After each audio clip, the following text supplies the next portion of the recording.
la zone de libre-échange continentale, projet phare de l'Union africaine, est entré en vigueur jeudi. Le but est d'augmenter le commerce intra-africain de 60% d'ici à 2022. La compagnie aérienne du Cameroun a un nouveau patron suite au limogeage de l'ancien au cours d'un conseil d'administration extraordinaire tenu à Yaoundé. Narcisse Oum rendra compte de la cérémonie de passation de charge. Guerre commerciale entre la Chine et les États-Unis. La Chine juge que le conflit bilatéral lancé par le président américain Donald Trump à coup de droits de douane punitifs et de sanctions constituait du terrorisme économique. Ainsi se présente le sommaire de cette édition. Mesdames, Messieurs, bonjour et bienvenue. Libre-échange, on en parle. La zone continentale de libre-échange, projet phare de l'Union africaine, est entré en vigueur jeudi. Le but est d'augmenter le commerce intra-africain de 60% d'ici à 2022. On fait le point avec Clé-Stéphane Sacramento. La mise en application de ce projet destiné à booster l'émancipation économique de l'Afrique est une étape historique. Le commissaire de l'Union africaine pour le commerce et l'industrie, Albert Muchanga, s'est réjoui de l'entrée en vigueur de l'accord de la ZLEC. Tout ne s'arrête pas là. La phase opérationnelle doit être lancée le 7 juillet lors d'un sommet de l'Union africaine à Niamey.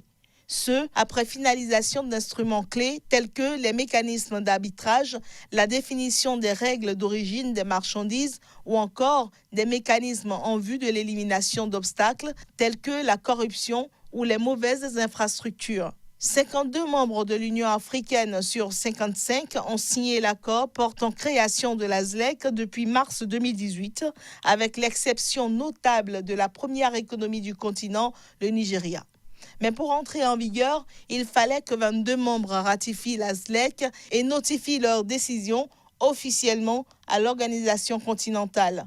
Ce seuil a été atteint le 29 avril, ouvrant la voie à une entrée en vigueur 30 jours plus tard, comme prévu dans les statuts de la ZLEC. Depuis le 29 avril, le Burkina Faso et le Zimbabwe ont déposé leurs instruments de ratification portant le nombre de pays inclus dans la ZLEC à 24. Avec des poids lourds du continent comme l'Afrique du Sud, l'Égypte, le Kenya ou encore l'Éthiopie. D'autres pays ont entrepris une ratification, dont le Maroc. La zone de libre-échange doit permettre l'élimination progressive des droits de douane entre pays membres, favorisant ainsi le commerce au sein du continent et permettant aux pays africains de s'émanciper d'un système économique trop centré sur l'exploitation des matières premières. L'Union africaine estime que la mise en œuvre de la ZLEC permettra d'augmenter de près de 60% d'ici à 2022 le niveau de commerce intra-africain. Actuellement, seulement 16% du commerce des pays africains s'effectue avec d'autres pays du continent. Le désormais ex-directeur général de la compagnie aérienne du Cameroun, limogé par décision du président de la République, annoncé donc le 27 mai dernier au cours d'un conseil d'administration extraordinaire tenu à Yaoundé. Il est remplacé par Louis-Roger Ndipendi Kouoto. Narcisse Oum pour le reportage. Cérémonie de passation de service ce mardi à Douala entre les dirigeants entrants et sortants de la Camerco. Louis-Georges Ndipendi Kouoto au poste de directeur général en remplacement d'Ernest Dikoum. Mas V au poste de directeur général adjoint en remplacement de Moussa Abouba. Et enfin, Ngala Bébé Massena Jean-Ernest au poste de président du conseil d'administration en remplacement de Louis-Georges Ndipendi Kouoto, rétrogradé à la fonction de directeur général. Il s'agit d'un 6e directeur général à la tête de cette compagnie depuis sa création en 2011. Et pourtant, les avions n'ont pas toujours décollé et la gestion financière reste calamiteuse. Les défis de la nouvelle équipe à la tête du transporteur national sont les plus rudes. Il s'agit d'abord de la flotte, de la densification de la flotte. Et puis après, pouvoir s'attaquer à d'autres questions qui portent sur la gouvernance et peut-être sur les ressources humaines. C'est les premiers chantiers des Comme ses nombreux prédécesseurs, le nouveau duo doit redresser la Camerco, dont la dette s'élève aujourd'hui à 35 milliards de francs CFA. Le nouveau directeur général devrait notamment piloter le vaste plan de restructuration de la compagnie nationale d'une valeur de 60 milliards de francs CFA, concocté avec l'américain Boeing Consulting. Il a également la lourde charge de régler l'intégralité de la situation salariale du personnel de la compagnie qui avait déposé un préavis de grève le 24 avril dernier. Pour rappel, la compagnie aérienne camerounaise Camerco traverse l'une des plus graves crises depuis sa création en 2007. L'entreprise a d'ailleurs décidé d'interrompre depuis le 26 avril dernier ses vols régionaux faute d'avion. Ces 6 aéronefs étant tous cloués sur le tarmac. Le président sud-africain Cyril Ramaphosa a annoncé avoir ramené le nombre de ministres de 36 à 28, dont la moitié sont des femmes. Une initiative visant selon lui à améliorer l'efficacité d'un gouvernement obèse. Cette nouvelle équipe sera aussi de redorer le blason d'une ANC de plus en plus érodée dans l'opinion. Plus de précisions à travers ce reportage. Cyril Ramaphosa a présenté son nouveau gouvernement, un des rares gouvernements paritaires de la planète, après avoir mené son parti, le Congrès national africain, à la victoire aux élections législatives du 8 mai dernier. Depuis son arrivée au pouvoir il y a un an, Ramaphosa répète qu'il va tourner la page du règne de Jacob Zuma, terni par une litanie de scandales politico-financiers qui ont éclaboussé l'État et le parti. Pour les observateurs, Zuma avait augmenté le nombre de ministères afin de s'assurer des obligés et augmenter son influence. Pour améliorer la cohérence, la coordination et l'efficacité, nous réduisons le nombre de ministres de 36 à 28, a déclaré Ramaphosa dans une allocution télévisée, car beaucoup de gens pensaient que notre gouvernement était obèse.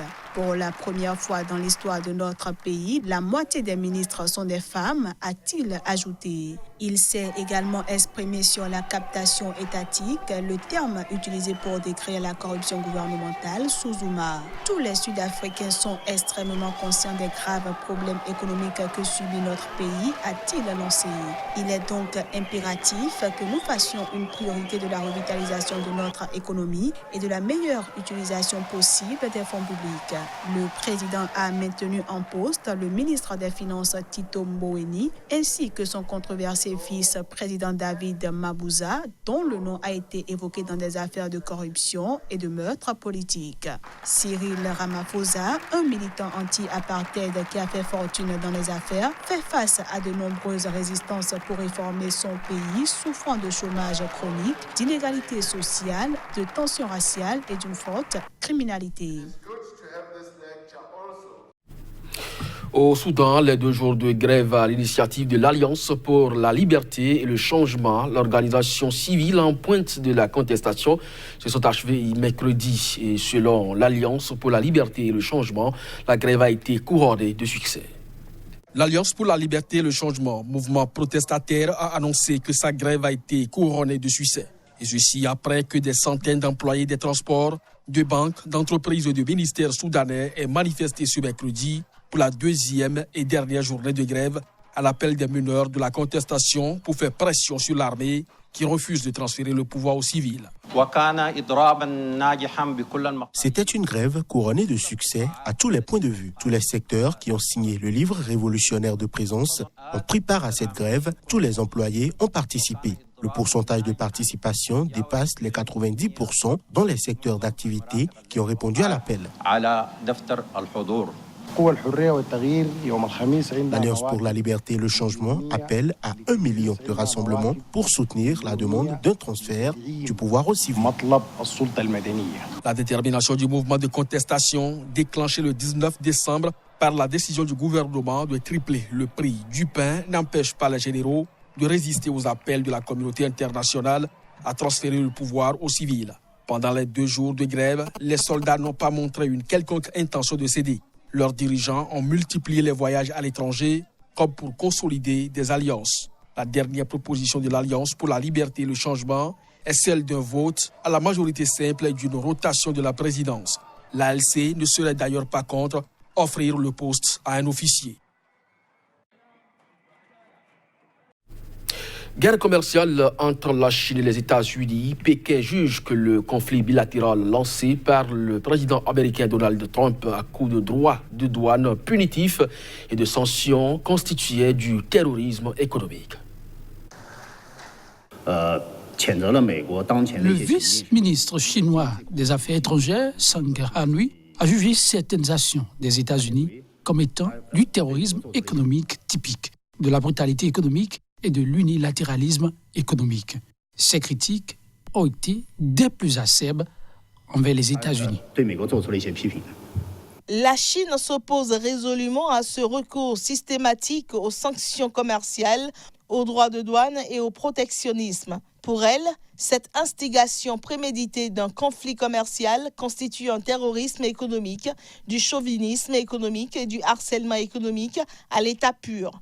Cette déclaration intervient au moment où la Chine se montre de plus en plus offensive face à ce qu'elle considère comme des pressions intolérables de Washington à son égard. En effet, la guerre commerciale entre les deux puissances s'est intensifiée depuis que Washington a augmenté début mai des droits de douane punitifs sur des produits chinois. Donald Trump a également renforcé la pression sur Huawei, le géant chinois privé des télécoms, numéro 2 mondial des smartphones et leader planétaire de la 5G. Au nom de la sécurité nationale, une loi américaine interdit depuis l'an passé aux administrations fédérales d'acheter des équipements et services du groupe ou de travailler avec des entreprises tierces qui sont ses clientes. Recherche toujours en cours à Budapest pour retrouver l'épave d'un bateau transportant des touristes sud-coréens. L'accident est survenu lors d'une collision entre un bateau de croisière et un bateau transportant des touristes. Reportage. 7 morts et 21 disparus ont découlé de cet accident entre bateaux à Budapest. Jeudi, les recherches se poursuivaient dans le fleuve gonflé par les pluies. L'hypothèse d'une collision avec un autre bateau de croisière a été évoquée par les autorités hongroises. Selon le ministère sud-coréen des Affaires étrangères, 33 ressortissants du pays étaient à bord, tandis que 7 personnes ont pu être sauvées. La montée des eaux, actuellement à 5,7 mètres à Budapest, selon les autorités, en raison de fortes pluies mercredi, entrave les efforts de recherche. Outre un fort courant, la température de l'eau oscille entre 10 et 15 degrés Celsius. L'armée et la police, avec des plongeurs, participent à ces efforts qui portent sur toute la longueur du Danube. L'épave du bateau a été localisée après plusieurs heures près du pont Marguerite, à en croire la télévision hongroise M1. Le bateau de 26 mètres a coulé après être entré en collision avec une autre embarcation à proximité du Parlement de Budapest. Une note de recherche scientifique, la qualité du sperme des hommes dépendrait des conditions de grossesse de leur mère.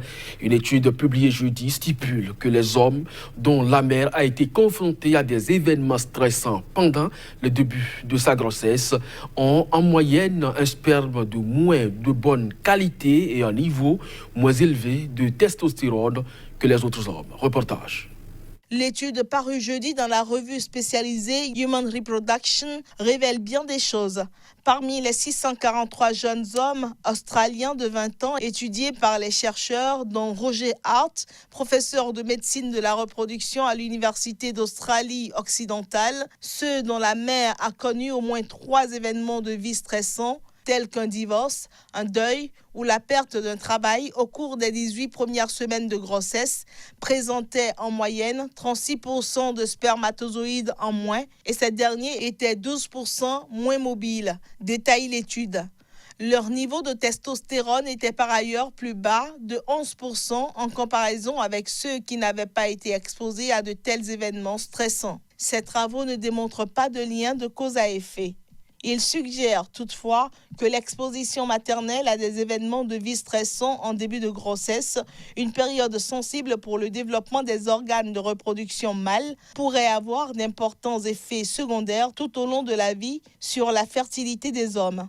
S'il est peu probable que ce stress en début de grossesse soit à lui seul une cause d'infertilité, il pourrait contribuer à augmenter ce risque, ajouté à d'autres facteurs tels que le tabac, la consommation d'alcool, le diabète, l'obésité et peut-être l'exposition à des perturbateurs endocriniens. Ce sera donc tout pour cette édition. Merci à vous de nous avoir suivis. Très bonne journée et très bon week-end également en compagnie d'un programme de SICA. À très bientôt.